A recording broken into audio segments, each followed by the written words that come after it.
on Seeds of Gold, we look at the dragon fruit. The most common types have bright red skin with green scales that resemble a dragon, hence the name.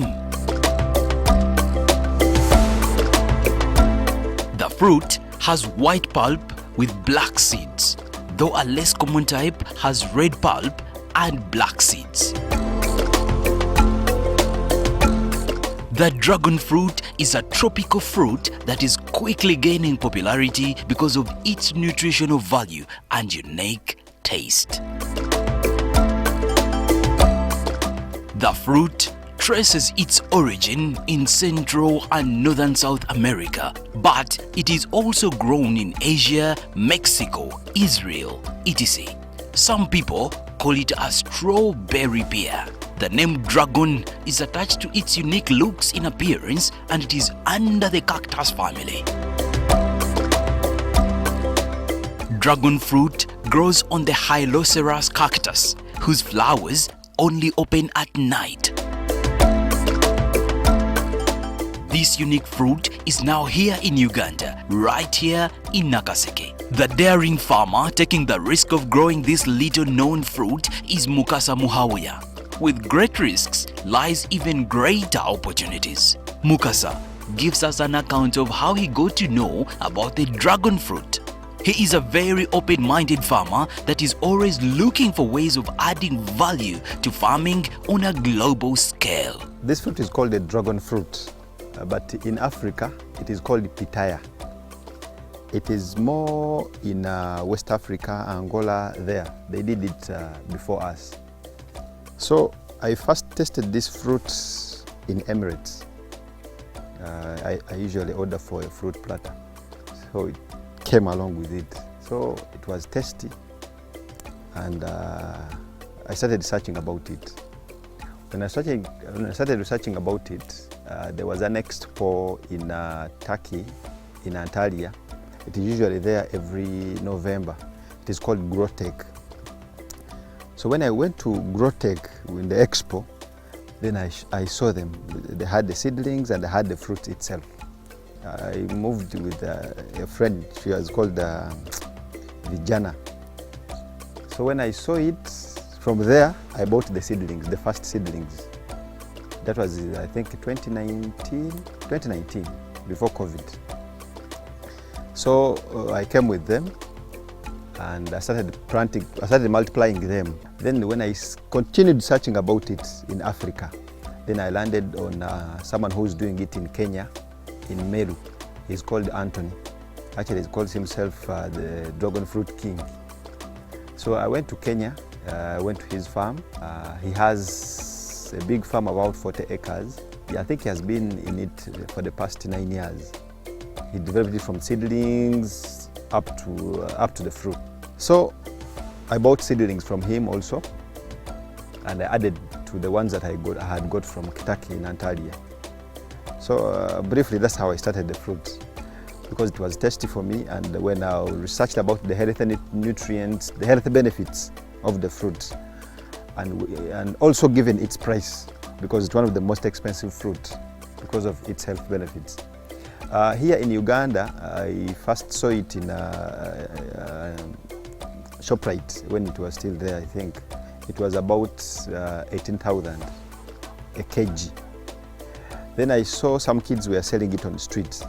I'm now seeing it on the street. Some kids are selling it. It is a piece goes for 10,000. Uganda was named the Pearl of Africa for a simple reason that most crops and fruits can optimally grow in the soils here. Given that background, the dragon fruit could not have found any better soils than here in Nakaseke.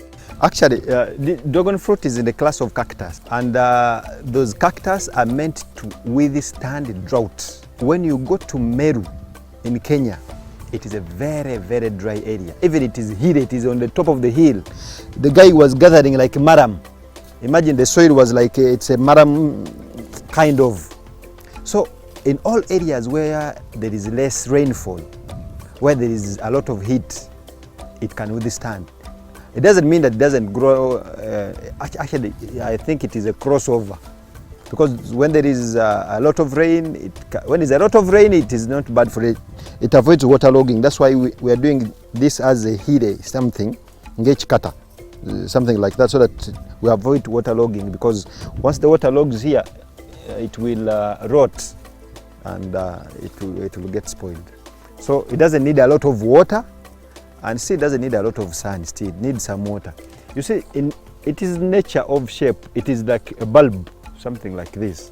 So when it is stressed without water, it uses this water inside here until it gets rain. I will show you one there. The termites ate it from down, but it has survived. It just gets skinny because all what here is, it's like a chimeremere. It is all water. So when there is no water, it uses this one. It stores water. When now water comes, it swallows again. When there's no water, it shrinks. When there is now water, it swallows again and continues. So it uses that water in the period where there is no water. So here we're in a dry corridor. Nakaseke is a dry corridor, but it is surviving very well. It has even performed better than Antalya and Kenya, because Anthony was telling me it takes him around 1 year and around 4 or 5 months, almost 1 year and a half. I've been able to get the fruit in 1 year. So it has performed better than other areas that I've seen so far. Now you see this one, it is swollen. You can see this one is crippled. Now this one is swollen. I've just cut it, so it was on a healthy fruit which has water. What happened with this one, where I've got this one, the termites ate it from down, so it was suspended. It could not reach the growth. That's why you see we have added more soil so that it can go back to the soil, develop the roots, and start going back. So what happens if it doesn't get water? This is what happens. All the food that is here, the water that is stored here, it uses that one. So until it gets to a point that it has completely failed to get water, then that's when it dies. So but before it gets to the dying point, now like at this point, when now we have discovered there was a problem with it, now we'll put the soil, we're going to put more water, start watering it, so it will start to regain back and take shape. Even if it has fruited, when it has brought the fruits, when there is lack of water, or it senses that there's, these crops, they talk also, they sense. So when it senses that there's no constant supply of food, it aborts the fruits. It aborts the fruit so that it can save itself to live. When it knows it has enough nutrients to support the fruit, to growth and everything, then the fruit continues. Sometimes you see the flowers have been aborted, then you know that there's some nutrient missing, or maybe there's lack of water and something like that. There are key stages to note when growing the dragon fruit. So now this one is not now a branch, now this one is a fruit. So this is how it starts. Then it grows into a flower, it opens, then it is pollinated. Then after pollination it closes, then the flower goes off, and now it is a fruit. So when it closes, now it gets off. You can, even at this stage, you can even cut it off. At this stage, you can even cut it off, because now the pollination bit is done. But before it was open, you see now it has, it was open like this. These are the anthers, the stigma and what. So pollination took place, and it is now getting even rotten. All these nodes can either be a fruit or a branch. In most cases, when it is growing up, all these ones come to be branches. So when it gets up, like here, so we cut like the head, this one. Once we cut it, these nodes around where you have cut, they become into branches, and now they start to fall. Once now it starts to fall to make that umbrella shape, that's when it start to give you now the fruits, when it starts to now fall down. While we're using this we want to avoid this thing from burning it, because if it is, just imagine if it was a metal here, it would burn it. So we're using this in some cases, like in I think in Asia there, where they're doing it, they're also doing the pole complete with its top thing, where it will drop. The farmer has to closely monitor the plant as it grows to remove the strings. We are using them to hold to hold it, because it cannot hold itself. So we are using it to hold it, but now these ones, they left them for some, it is not good. Once it holds, then you have to remove them, because now once you don't remove them, that's what happens. Now we have that experience. So for the next farmer coming, he knows you have to remove it before. So once it has now brought these roots. You see how it feeds? It feeds from down, even in between. Even in this air, there is some nutrients for the crops. So why we are using this concrete pole? Because it doesn't heat up. So we are using this pole because it doesn't heat up, because the plant is using it as the support. If you see in Kenya, Anthony used the wood, muti. But what I saw is, because this thing has to go deep down, around 2 meters. So deep down, if you don't treat it well, the termites, even watering it, and what, it might not sustain for a long period of time. But what I've been seeing on YouTube, in the Asians, how they are doing it, they're using the concrete poles. Initially it might be a bit expensive, but in the long run you will save, because it will stay for some good time. Poles, there is the guy who did it for me. Each pole was around 55.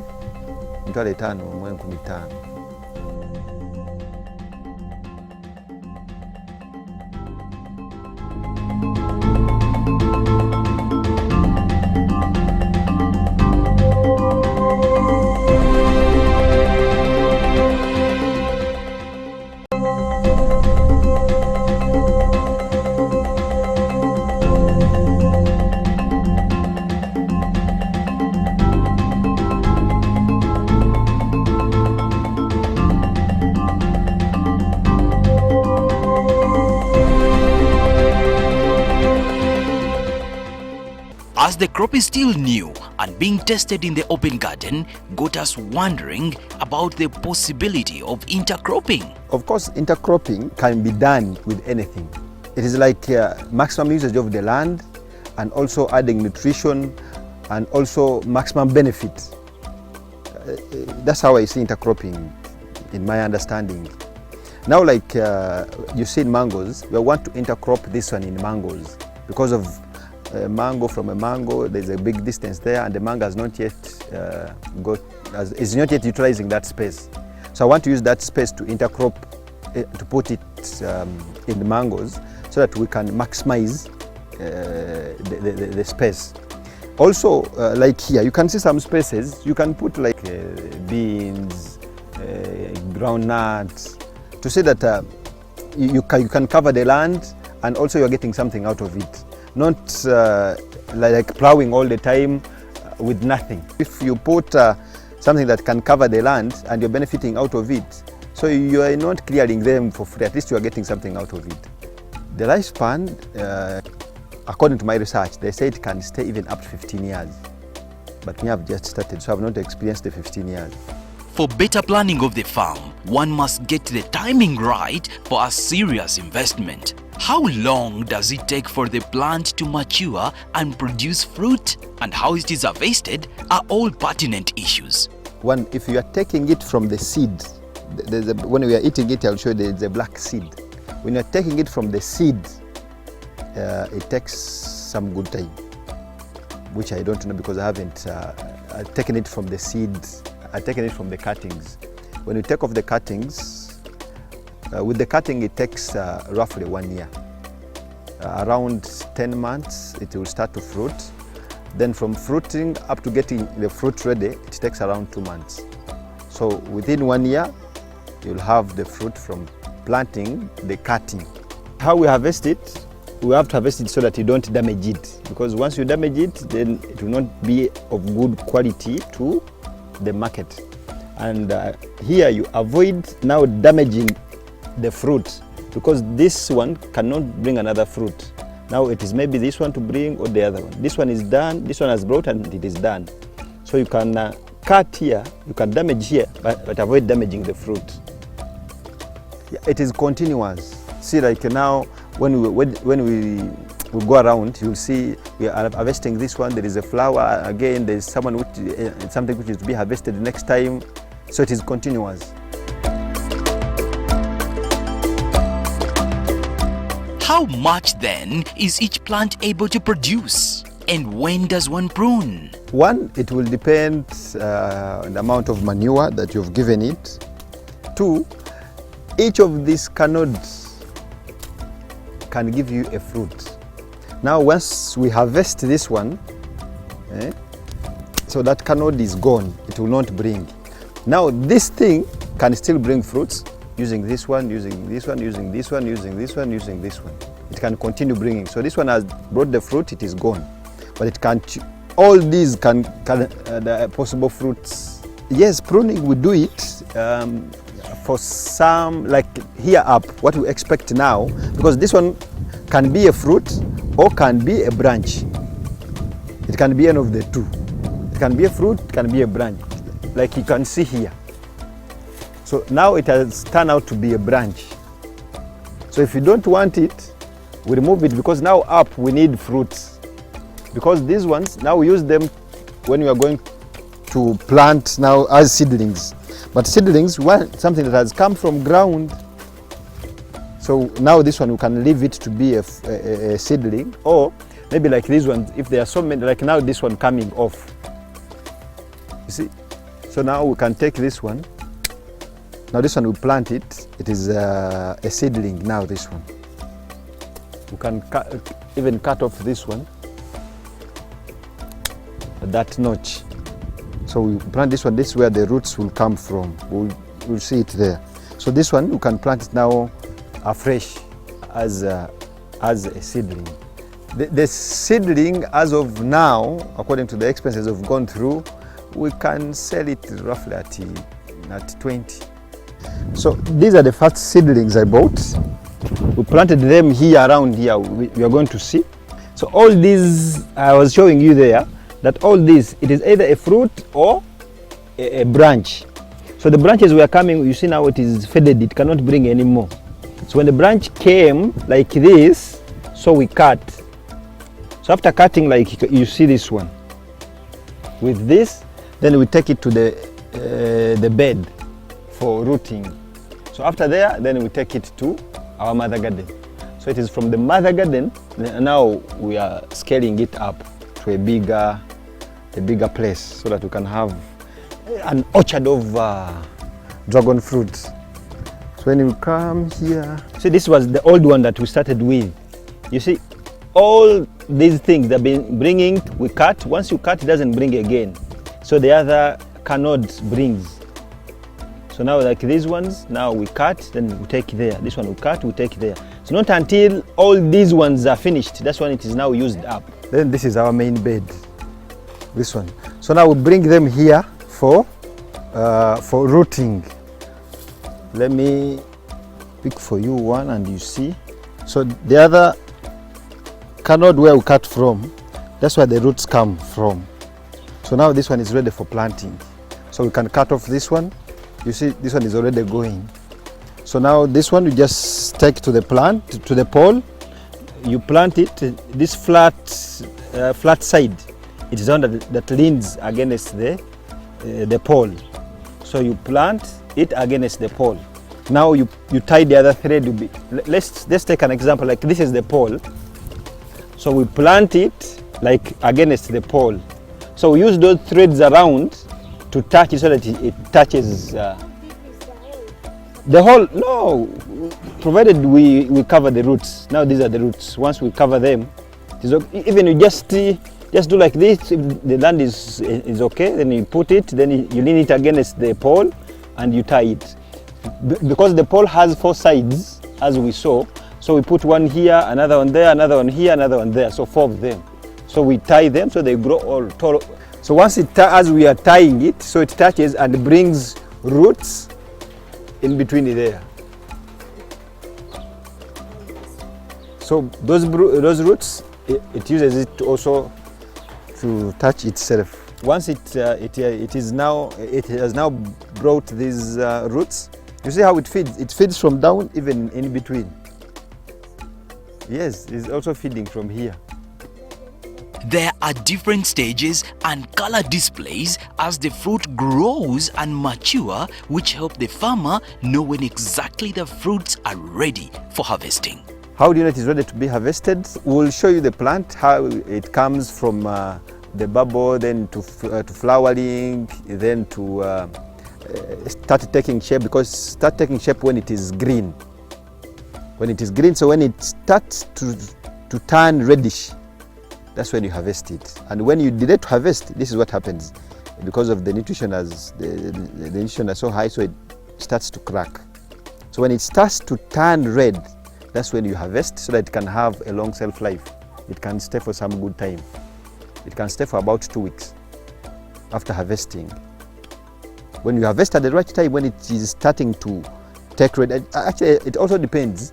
Maybe you're going to move it far, you're going to export it, you're going to move some distance, so you harvest it the earlier when it starts to turn red, because it is ready. Maybe when you're taking to a shorter market, see here, people around here, you can wait when it is full red. Yes, there are 3 types of dragon fruit that I've seen so far. One is called the red fresh, which is this one. Another is called the white fresh. It is red outside, it is red outside and white inside when it is ready. Another one is called the yellow fresh. It is yellow outside when it is ready, but white inside. This is the fruit, which is the red fresh. So which is red. There's another one which is white. So this one is red with the red outside. There's another one which has a red outside but white inside, which is called the yellow fresh. The white fresh. Then there is another one which is yellow outside but white inside. So unfortunately today, this is the one that we have that has fruited, but we planted all of them. They are there.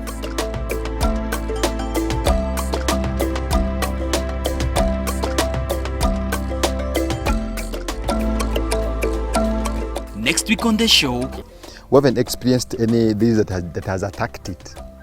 And because we want to do it organically and we want to prevent than curing, we normally use rabbit urine. You'll see it in that tank there. So normally we use rabbit urine to spray on it and also put down, because it is a pesticide, a repellent and a foliar fertilizer. Market is quality, quantity, sustainability. So for you to start looking for serious market, make sure, 1, you have a quality product required by the market. 2, you have volumes required by the market. 3, you can supply it sustainably.